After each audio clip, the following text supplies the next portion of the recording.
What if 5 innocent teenagers were coerced into confessing to a brutal crime they didn't commit, all because of racial bias and a city gripped by fear? This is a horrifying story of the Central Park Five, a case that exposes the deep flaws in America's justice system. It was April 19th, 1989, in New York City, a time when crime rates were soaring and racial tensions were at a boiling point.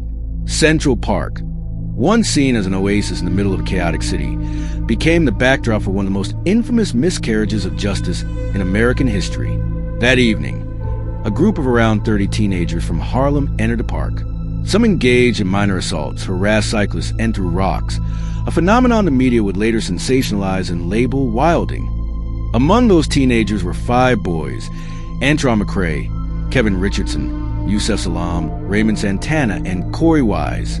They were Black and Latino, just 14 to 16 years old, from working-class families. They weren't hardened criminals.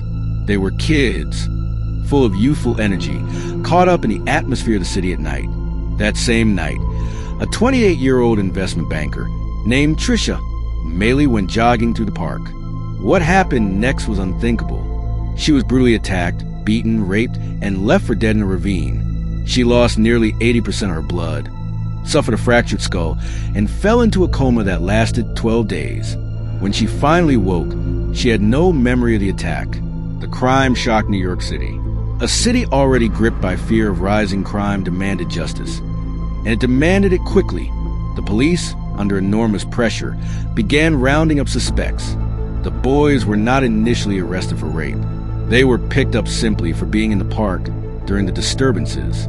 But once police learned of Meili's assault, the narrative shifted.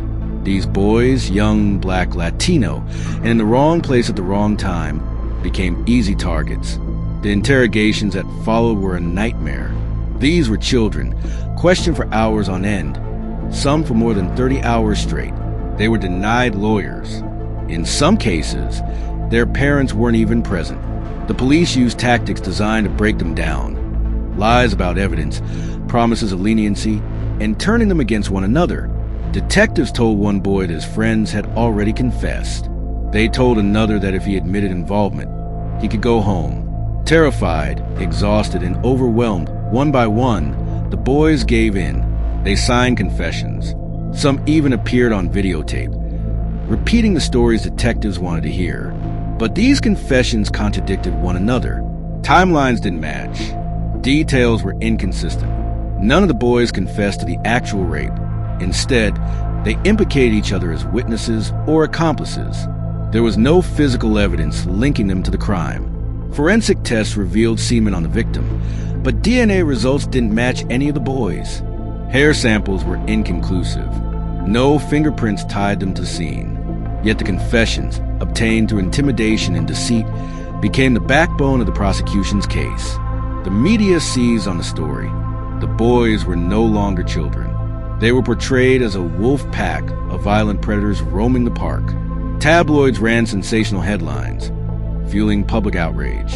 Even Donald Trump, a rising figure in New York at the time, spent $85,000 on full-page ads calling for the reinstatement of the death penalty. Public opinion was stacked against the boys before they ever saw a courtroom. By May of 1989, the 5 were indicted. Their families fought desperately, but the system was tilted. Trials began in 1990, split into 2 groups. In the first, Antron McCray, Yusef Salaam, and Raymond Santana were convicted of assault, rape, and robbery. In the second, Kevin Richardson and Korey Wise were convicted as well. Korey Wise, at 16, was tried as an adult. He received the harshest sentence and was sent to Rikers Island, one of the most violent prisons in America. The others were sent to juvenile facilities, though that offered little comfort. Each endured years of confinement, violence, and despair. In total, the boys lost between 6 and 13 years of their lives. They missed their teenage years, their education, their families, and their futures. They emerged scarred, carrying the weight of crime they had not committed. The real perpetrator remained free. Then, in 2001, a remarkable twist of fate revealed the truth. While serving time in prison, Korey Wise crossed paths with Matias Reyes, a convicted murderer and serial rapist. Reyes confessed to Wise that he, and he alone, was responsible for the attack on Trisha Meili. His DNA matched perfectly with the semen found on the victim. The odds of error? 1 in 6 billion. Reyes even described details of the crime that only the attacker would know. This revelation unraveled everything. It exposed the false confessions, the ignored DNA evidence, and the systemic racism that had led police to target these boys in the first place. In 2002, the Manhattan District Attorney's office re-examined the case. On December 19th of that year, a judge vacated all the convictions. The Central Park Five were finally free, their innocence formally recognized, but the damage had been done. Years of their youth had been stolen. Families had been shattered. Dreams were lost. No court ruling could return what had been taken. The 5 men later sued the city of New York for malicious prosecution and racial discrimination. After years of legal battles, the city settled in 2014 for $41 million, roughly $1 million for every year each man had spent in prison. 2 years later, they received another $3.9 million from the state. Money provided some recognition, but it could not erase the trauma. The scars remain. Yet, the story did not end in tragedy alone. The 5, now known as the Exonerated Five, became advocates for justice. They used their voices to speak out against systemic racism, wrongful convictions, and the dangers of coerced confessions. In 2023, Yusef Salaam was elected to the New York City Council, turning his pain into a platform for change. This case stands as one of the most infamous examples of injustice in modern America. It was not an isolated incident. Thousands of wrongful convictions occur every year, disproportionately affecting people of color. The Central Park Five case is a warning. When fear and prejudice drive the justice system, innocent lives are destroyed. The horrifying truth is that in 1989, 5 children were sacrificed to satisfy public outrage. The greater truth is that injustices like this still happen today.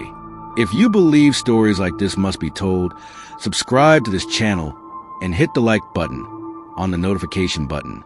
Join us as we continue exposing the truth behind injustice. So, let this story be more than history. Let it be a reminder to question the narratives we are fed, to demand fairness, and to hold systems accountable. If this story outrages you, share it. Talk about it, and engage us in the comment section. Make sure it is never forgotten, because silence allows injustice to thrive. But telling the truth, loudly and unapologetically, is how we fight back. The Central Park Five deserve better. And so does every victim of a broken system.